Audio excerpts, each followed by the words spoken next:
कपड़े धोने वाली बहू। शादी के पहले से ही विभा को कपड़े धोने का बड़ा शौक था। कभी नल के नीचे तो कभी तालाब के पास। अरे मेरी नीली वाली लुंगी नहीं दिख रही है। विभा की अम्मा, कहाँ रखी है लुंगी? अरे वो तो विभा ने परसों ही धोकर रखी थी आपकी अलमारी में, देखो वहीं होगी। वो ना मैंने आज धो दी, मुझे लगा कि गंदी हो गई होगी। अरे कैसे गंदी हो गई थी? उसे तो मैंने पहना भी नहीं। हे भगवान, इस लड़की के कपड़े धोने की आदत से परेशान हो गया हूँ मैं।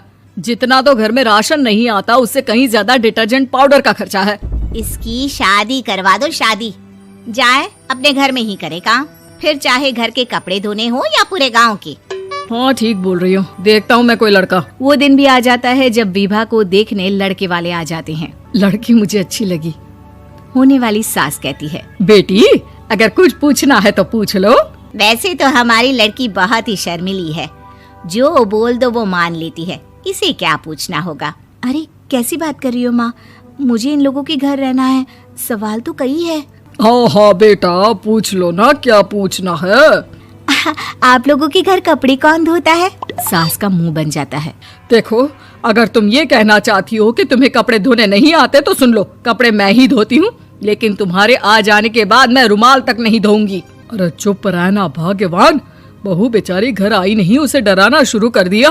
वो क्या है ना बिटिया, अभी तक तो ये कल्लू की माँ ही धोती थी, लेकिन अब तुम्हारे पापा तो दहेज में वॉशिंग मशीन देंगे ही।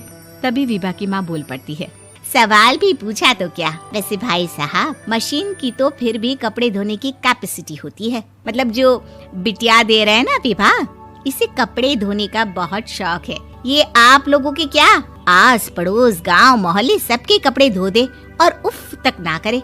बाहर देखा नहीं आपने कितने कपड़े सूख रहे हैं, सब हमारी बिटिया ने ही तो धोए हैं। बस भी करो ना माँ, शर्म आ रही इतनी तारीफ सुनकर। और तो और एक दाग निकाल कर दिखाओ तो मान जाऊं। हाँ अच्छा, माफ करना बेटा, मैंने गलत समझा। हमें तो रिश्ता बहुत पसंद है। और ऐसे जुड़ जाता है रिश्ता कपड़े धोने का शौक रखने वाली विभा का। उसकी शादी हो जाती है कोयला फैक्ट्री में काम करने वाले कल्लू के साथ। शादी के बाद अचानक विभा चिल्लाती हुई सास के पास आती है। सासू माँ, अरे सासू माँ कहाँ है आप? ये तो धोखा है, धोखा दिया आप लोगों ने मुझे। इसे ससुर के चक्कर के बारे में पता चल गया। अरे तो उसमें तुझे क्यों धोखा मिला है? अरे नल में पानी नहीं आता, कपड़े कैसे कब धुलेंगे? अच्छा, तू पानी नहीं आ रहा उसकी बात कर रही है। तो आपने क्या सोचा? कुछ नहीं। अच्छा, तेरी माँ ने कहा था कि कपड़े धोने का शौक है तुझे, याद आया मुझे। शौक बोलकर कपड़े धोने वाले मेरे जुनून को कम ना आके सासू माँ, कपड़ा धोना मेरा गुरूर है। तभी पति भी वहाँ आ जाता है। अभी मैंने इसे सनी देओल की फिल्म दिखाई है, उसी के डायलॉग मार रही है माँ। अच्छा सुन, साफ साफ बता रही हूँ, पानी सुबह 4 से 6 और शाम को 10 से 12 आता है, समझी? विभा टाइमिंग सुनकर हैरान हो जाती है। ये क्या भूतों का मोहल्ला है? सुबह 4 बजे उठकर कौन कपड़े धोता है? 4 बजे टंकी में पानी जाता है, फिर सारा दिन धोना ना, किसने मना किया? अरे कैसी बात कर रही हैं? 200 लीटर की टंकी में कितने कपड़े धो लूंगी मैं, सुबह ही उठ जाऊंगी मैं। अब क्या था, विभा सुबह 4 से लेकर रात के 12 बजे तक कपड़े ही धोती रहती। एक रोज सास पड़ोस से निकलकर कहीं जा रही होती है कि साथ वाली कहती है, हाँ कल्लू की माँ, जरा ये बताओ कि 2 साड़ी है, 2 ब्लाउज और एक पेटीकोट और एक नाड़े वाला लंबा कच्छा। हाँ तो? अरे तो क्या, कितना लोगी धुलाई ये बताओ। धोबन दिख रहे हैं हम क्या? हमारे पति सरकारी नौकरी से अभी रिटायर हुए हैं और बेटा सुपरवाइजर है कोयला फैक्ट्री में। धोबन समझ रखा है हमें?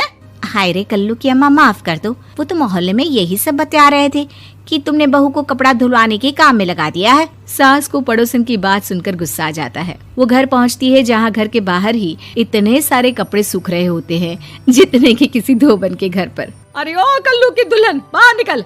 माँ जी यहीं आ जाओ, बाथरूम में चादर धो रहे हैं हम। अरे अभी हम धोते हैं, तुमको बाहर निकलो। ये आस पड़ोस वाले बोल रहे हैं कि हम बहू से कपड़े धुलवा कर उसे कपड़ा धोने वाली बना दिए हैं। अरे छोड़ो ना माँ जी, किन लोगों की बातों में आती हो? आस पास के लोगों का तो काम ही होता है कि वो किसी तरह सास बहू को लड़ा दे। बहू सारे घर के कपड़े धोती है, ये क्या कम है? बोलिए। सास को भी लग जाता है कि वो बहू का ये सनकीपन नहीं छुड़वा सकती, इससे अच्छा है कि खुद ही चुप हो जाए।